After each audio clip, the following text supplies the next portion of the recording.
तो स्वागत है आपका दीपक और दीपक इंडिया एक्सेलरेटर से आज स्टार्टअप चैंपियंस के इस दूसरे संस्करण के एपिसोड में। सीधा सवालों से शुरू करते हैं। मुझे आप एक बात बताइए कि आज आपका जो एक्सेलरेटर है वो ऐसी तीन जरूरी चीजें क्या देता है आपकी स्टार्टअप्स को, जिससे कि स्टार्टअप इतनी तेजी से आगे बढ़ती है। आपने पूछा तीन चीज़ें क्या हैं, तो मैं इसमें एक और चीज़ ऐड करना चाहता हूँ। तो चार चीज़ें हम देते हैं।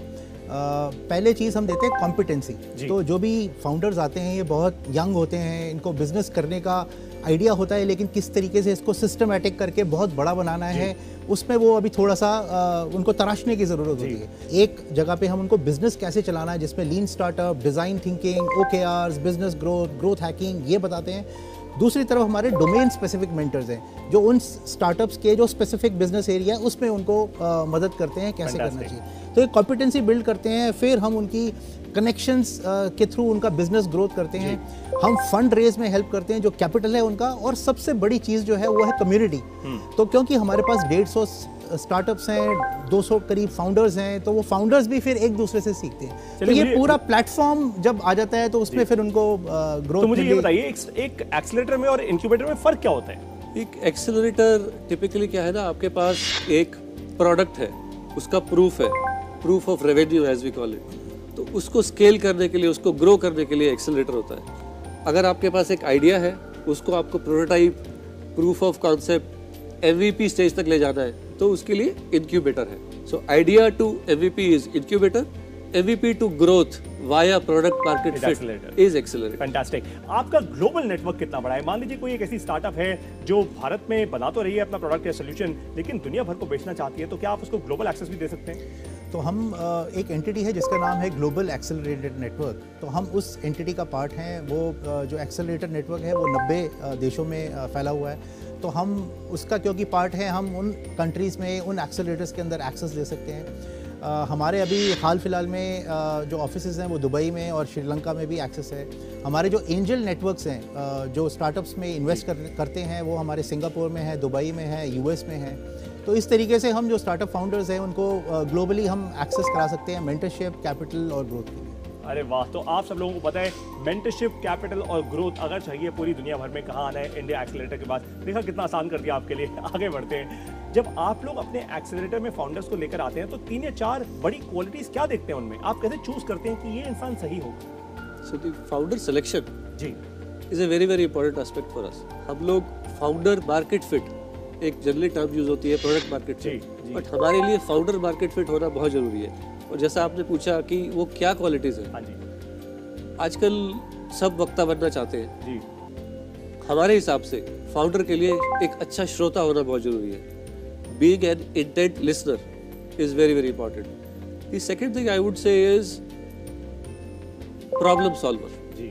Falling in love with the problem. आप प्रॉब्लम क्या सॉल्व कर रहे हैं, not falling in love with the solution. Understand करना कि आपकी प्रॉब्लम क्या है, आपके यूजर का पर्सपेक्टिव क्या है, आप वो प्रॉब्लम क्यों सॉल्व करना चाहते हैं, इससे क्या फ़ायदा होगा, इससे आपको यूज़र्स पे भी करेंगे कि नहीं करेंगे, पे करेंगे तो किस मॉडल में पे करेंगे।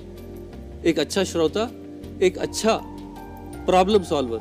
उसके अलावा I think we hear that in lot of leadership lectures also, passion, जोश होना, रेजिलिएंट, मुसीबतों से घबराना ना। एक फाउंडर की जर्नी में बहुत उतार चढ़ाव आते हैं, तो एक जोश, एक लचीलापन और एक हार न मानना, जिसको हम बोलते हैं कि फाउंडर शुड बी मेंटरेबल। जी। तो ये कुछ चीजें हैं जो हम फाउंडर में देखते हैं। क्या आप अपनी स्टार्टअप्स को प्रॉफिट और लॉस समझने में मदद करते हैं? जो बिजनेस प्लान है हमारा उसको हम बोलते हैं लीन स्टार्टअप कैनवस। आप अपने कस्टमर्स को आइडेंटिफाई करो, आप अपनी प्रॉब्लम्स उनकी कस्टमर की आइडेंटिफाई करो, आपके क्या सोल्यूशन है, आप कंपटीशन से कैसे अलग हो, आप उन कस्टमर्स को कैसे रीच आउट करोगे, और मोर इम्पोर्टेंटली कि आपके रेवेन्यूज के क्या चैनल हैं, आपके कॉस्ट क्या हैं, और फिर आपके यूनिट इकोनॉमिक्स कैसे चलेंगे, आपका प्रॉफिटेबिलिटी क्या होगी। क्योंकि अगर हमको इन्वेस्टर्स को भी पिच करना है, वो भी देखेंगे कि अगर हम इस पे पैसा लगाते हैं तो हमारा जो इन्वेस्टमेंट है वो कैसे मल्टीप्लाई करेगा। तो ये सारी चीजें हम सिखाएं। आप दोनों तैयार हैं आज हमारे ऑडियंस के क्वेश्चन लेने के लिए? बिल्कुल। बड़े मुश्किल क्वेश्चन देते हैं हमारे audience, by the way. Great. तो मुझे पता लगा है कि हमारा सवाल आया है आज कहीं वेस्ट बंगाल से। शौमल्य दास जी ने अपना सवाल भेजा है। शौमल्य जी स्क्रीन पे आइए और अपना प्रश्न पूछिए हमारे स्टार्टअप चैंपियन एक्सेलरेटर से। मेरा सवाल इंडिया एक्सेलरेटर से है। एक्सेलरेटर में आने के बाद अगर हमारे स्टार्टअप की बिज़नेस मॉडल फेल हो जाए तो एक्सेलरेटर के लिए हमारा क्या बाइंडिंग रहता है? We have a skin in the game with the founder. तो इसमें ऑब्लिगेशन या लीगल बाइंडिंग का कोई सवाल ही नहीं है, इसमें तो अकाउंटेबिलिटी और रिस्पॉन्सिबिलिटी का सवाल है। तो हमारे लिए ये इंपॉर्टेंट है कि अगर एक स्टार्टअप अच्छा नहीं कर रही है या उस डायरेक्शन में जा रही है, जैसे शोले जी ने पूछा, तो क्यों हो रहा है ऐसा?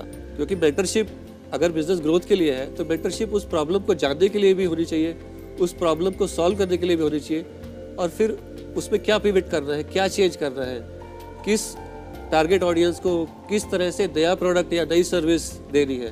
तो वो pivoting is a very important aspect of a startup journey. तो सबसे पहले ये कोशिश की जाएगी कि उस प्रॉब्लम को समझा जाए और उसको कैसे ठीक किया जाए। अगर मान लीजिए इन दी एंड एक ऐसी स्थिति आ जाती है जिसमें स्टार्टअप उस पर्टिकुलर प्रॉब्लम को सॉल्व करने में किसी भी रीज़न से सक्षम नहीं हो पाती है, तो हमारा तो एक बड़ा प्लेटफॉर्म है, हम इंडस्ट्री के साथ भी काम करते हैं, हमें रेलेवेंट प्रॉब्लम से मिलती है। अगर हमें फाउंडर में विश्वास है, इसलिए मैंने रिस्पॉन्सिबिलिटी की बात की, तो हम उस फाउंडर को एक ऐसी प्रॉब्लम जिसको इंडस्ट्री सॉल्व करना चाहती है, जिसके लिए हम एक अच्छा फाउंडर ढूंढ रहे हैं, वो भी एक ऑप्शन है हमारे पास। अब बारी है इस पूरे के पूरे सेशन से दो सबसे जरूरी लर्निंग्स को लेने की। देखिए, जब आप सीखते हैं तभी आप आगे बढ़ते हैं। तो सबसे पहली चीज, एक एक्सेलरेटर आपके को फाउंडर की तरह होता है, यानी वो एक ऐसा आपका दोस्त है जो आपके साथ है। दूसरी चीज, एक्सेलरेटर का नेटवर्क आपके लिए सोने की तरह काम करता है। सोने मतलब वो नींद वाला सोना नहीं, सोना असली सोना। तो अगर आप इनके नेटवर्क को अच्छे से इस्तेमाल करेंगे, आप इनके नेटवर्क को अच्छे से यूटिलाइज करेंगे, तो एक बात तो पक्की है भाई कि आपकी स्टार्टअप तेजी से आगे बढ़ेगी। कहते हैं ना, your network is your net worth. तो अगर आपका नेटवर्क है स्ट्रांग, तो आपका नेटवर्थ यानी आपकी वैल्यू कितनी है, कितने बैंक में आपके पैसे हैं, वो भी बहुत स्ट्रांग होगा। कहीं मत जाइए, तुरंत वापस आइए। अब मैं आपसे मिलता हूं इस छोटी सी ब्रेक के बाद।